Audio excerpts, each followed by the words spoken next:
Hello bachcho, let's see this question. Chemical reactions involve interactions of atoms and molecules. A large number of atoms, molecules, approximately 6.023 into 10 to the power 23, are present in a few grams of any chemical compound varying with their atomic or molecular masses. To handle such large numbers conveniently, the mole concept was introduced. This concept has an implication in diverse areas such as analytical chemistry, biochemistry, electrochemistry, radiochemistry. The following example illustrates a typical case involving chemical electrochemical reaction which requires a clear understanding of mole concept. A 4.0 molar aqueous solution of NaCl is prepared and 500 ml of this solution is electrolyzed. This leads to the evolution of chlorine gas at one of the electrodes. If the cathode is a mercury electrode, the maximum weight of amalgam formed from the solution is options are 200, 225, 400 and 446. चलिए इस question को solve करते हैं बच्चों। सबसे पहले ये देखते हैं कि इस क्वेश्चन को सॉल्व करने के लिए कौन से की कॉन्सेप्ट की जरूरत होगी। सबसे पहले तो ये जानिए कि ये पूरा का पूरा कॉम्प्रिहेंशन ही आपको मोल कंसेप्ट की बेसिस पे लिखा हुआ है। तो आपको मोल कंसेप्ट का बेसिक आइडिया तो होना ही चाहिए इस क्वेश्चन को सॉल्व करने के लिए। और मोल कंसेप्ट में भी स्पेसिफिकली अगर हम बात करें तो स्टोइशियोमेट्री वाला पोर्शन हमें पता होना चाहिए in order to solve this question. ठीक है।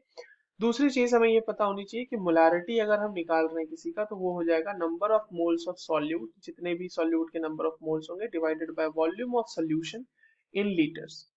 ठीक है। इस फॉर्मूला का यूज करके number of moles of solute भी हम यूज कैलकुलेट कर सकते हैं मोलारिटी इनटू वॉल्यूम करके। ठीक है। चलिए, तो इतना जानने के बाद अब हम सबसे पहले कैलकुलेट कर ही लेते हैं कि NaCl का कितना नंबर ऑफ मोल्स होगा।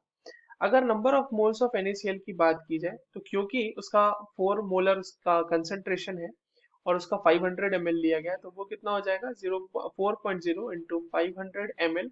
और क्योंकि लीटर में लेना होता है इसको तो हमें ml को 1000 से मतलब डिवाइड करना पड़ेगा 1000 से ml को लीटर में कन्वर्ट करने के लिए। ये वैल्यू आ जाएगी 2। अब देखिए नंबर ऑफ मोल्स हमने NaCl के निकाल लिए हैं 2। ठीक है। अब यहाँ से आगे का पोर्शन सॉल्व करते हैं। अब देखिए अगर हम NaCl का 2 मोल लेते हैं, ठीक है, तो इससे हमें Na प्लस मिलेगा और क्या मिलेगा Cl माइनस मिलेगा। अब अगर इसका हमने 2 मोल लिया है तो हमें Na प्लस भी तो 2 मोल ही मिलेगा ना। और Na प्लस ही वो सोडियम मेटल में कन्वर्ट होगा, एक इलेक्ट्रॉन गेन करेगा और ये कन्वर्ट हो जाएगा सोडियम, सॉरी यहाँ प्लस नहीं आएगा, ये सोडियम हो जाएगा सर। तो अगर इसका 2 मोल है तो 2 मोल ही सोडियम भी मिलेगा। तो मैक्सिमम कितना हमारे पास मिल सकता है sodium? Maximum sodium that can be obtained that can be obtained वो कितना हो जाएगा 2 मोल्स। अब देखो जितना सोडियम मिलेगा उतना ही तो अमलगम बनेगा ना Hg के साथ कंबाइन करके, ऑब्वियसली बात है। तो यही 2 mole of sodium can combine to this, इसको इस तरह से लिखते हैं इसीलिए 2 mole of sodium, 2 mole of sodium will combine with Hg। और कितने मोल के साथ कंबाइन में, यहाँ पे 2 मोल के साथ ही कंबाइन करेगा ना। NaHg रेशियो होता है, सोडियम अमालगम का फॉर्मूला होता है NaHg, 1:1 का रेशियो होता है। तो 2 mole sodium will combine with 2 mole of Hg to form amalgam. ये हो गया।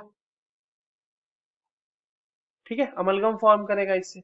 अब बताइए कि मैक्सिमम वेट अपने पास कितना आ सकता है। तो मैक्सिमम वेट ऑफ अमलगम कितना आएगा? अब जितना हमें मैक्सिमम सोडियम मिल सकता है, कितना मिल सकता है, तो 2 वेट ऑफ 2 मोल्स। ठीक है।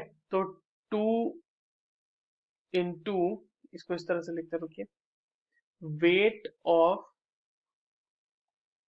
2 moles of sodium, 2 moles of Na plus weight of 2 moles of Hg।